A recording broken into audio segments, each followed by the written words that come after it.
అపోస్తలుల కార్యములు మొదటి అధ్యాయము. ఓ తెయోఫిలా, యేసు తాను ఏర్పరచుకొనిన అపోస్తలులకు పరిశుద్ధాత్మ ద్వారా ఆజ్ఞాపించిన తరువాత ఆయన పరమునకు చేర్చుకొనబడిన దినము వరకు ఆయన చేయుటకును బోధించుటకును ఆరంభించిన వాటినన్నిటిని గూర్చి నా మొదటి గ్రంథమును రచించి తిని. ఆయన శ్రమపడిన తరువాత 40 దినముల వరకు వారికి అగుపడుచు దేవుని రాజ్య విషయములను గూర్చి బోధించుచు అనేక ప్రమాణములను చూపి వారికి తన్ను తాను సజీవునిగా కనపరుచుకొనెను.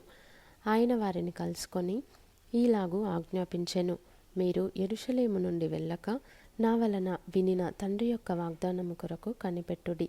యోహాను నీళ్లతో బాప్తిస్మము ఇచ్చెను గాని కొద్ది దినములలోగా మీరు పరిశుద్ధాత్మలో బాప్తిస్మము పొందెదరనెను.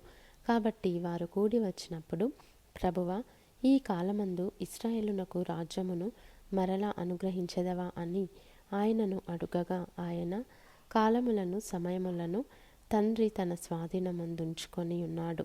వాటిని తెలుసుకొనుట మీ పని కాదు. అయినను పరిశుద్ధాత్మ మీ మీదికి వచ్చినప్పుడు మీరు శక్తి నొందెదరు గనుక మీరు యెరూషలేములోను యూదయ సమరయ దేశములయందంతటను బూదిగంతముల వరకును నాకు సాక్షులయ్యుందురని వారితో చెప్పెను. ఈ మాటలు చెప్పి వారు చూచుచుండగా ఆయన ఆరోహణమాయెను. అప్పుడు వారి కన్నులకు కనబడకుండా ఒక మేఘము ఆయనను కొనిపోయెను. ఆయన వెళ్ళుచుండగా వారు ఆకాశము వైపు తేరి చూచుచుండిరి. ఇదిగో, తెల్లని వస్త్రములు ధరించుకొనిన 2 మనుష్యులు వారి యొద్ద నిలిచి, గలిలయ మనుష్యులారా, మీరెందుకు నిలిచి ఆకాశము వైపు చూచుచున్నారు? మీ యొద్ద నుండి పరలోకమునకు చేర్చుకొనబడిన ఈ యేసే ఏ రీతిగా పరలోకమునకు వెళ్ళుట మీరు చూచితిరో ఆ రీతిగానే ఆయన తిరిగి వచ్చునని వారితో చెప్పిరి. అప్పుడు వారు ఒలీవల వనమనబడిన కొండ నుండి యెరూషలేమునకు తిరిగి వెళ్ళిరి. ఆ కొండ యెరూషలేమునకు విశ్రాంతి దినమున నడవదగినంత సమీపమున ఉన్నది.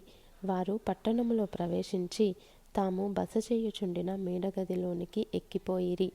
వారెవరనగా పేతురు, యోహాను, యాకోబు, అంద్రెయ, ఫిలిప్పు, తోమా, బర్తొలొమయి, మత్తయి, అల్ఫయి కుమారుడగు యాకోబు, జెలోతే అనబడిన సీమోను, యాకోబు కుమారుడగు యూదా అనువారు. వీరందరును వీరితో కూడా కొందరు స్త్రీలును యేసు తల్లి అయిన మరియయు ఆయన సహోదరులను ఏక మనస్సుతో ఎడతెగక ప్రార్థన చేయుచుండిరి. ఆ కాలమందు ఇంచుమించు 120 మంది సహోదరులు కూడియుండగా పేతురు వారి మధ్య నిలిచి ఇట్లనెను, సహోదరులారా, యేసును పట్టుకొనిన వారికి త్రోవ చూపిన యూదాను గూర్చి పరిశుద్ధాత్మ దావీదు ద్వారా పూర్వము పలికిన లేఖనము నెరవేరవలసి ఉండెను. అతడు మనలో ఒకడుగా ఎంచబడిన వాడై ఈ పరిచర్యలో పాలు పొందెను. ఈ యూదా ద్రోహము వలన సంపాదించిన రూకలనిచ్చి ఒక పొలము కొనెను. అతడు తలక్రిందుగా పడి నడిమికి బద్దలైనందున అతని పేగులన్నీయు బయటికి వచ్చెను. ఈ సంగతి యెరూషలేములో కాపురమున్న వారికందరికీ తెలియవచ్చెను గనుక వారి భాషలో ఆ పొలము అకెల్దమా అనబడి ఉన్నది. దానికి రక్తభూమి అని అర్థము.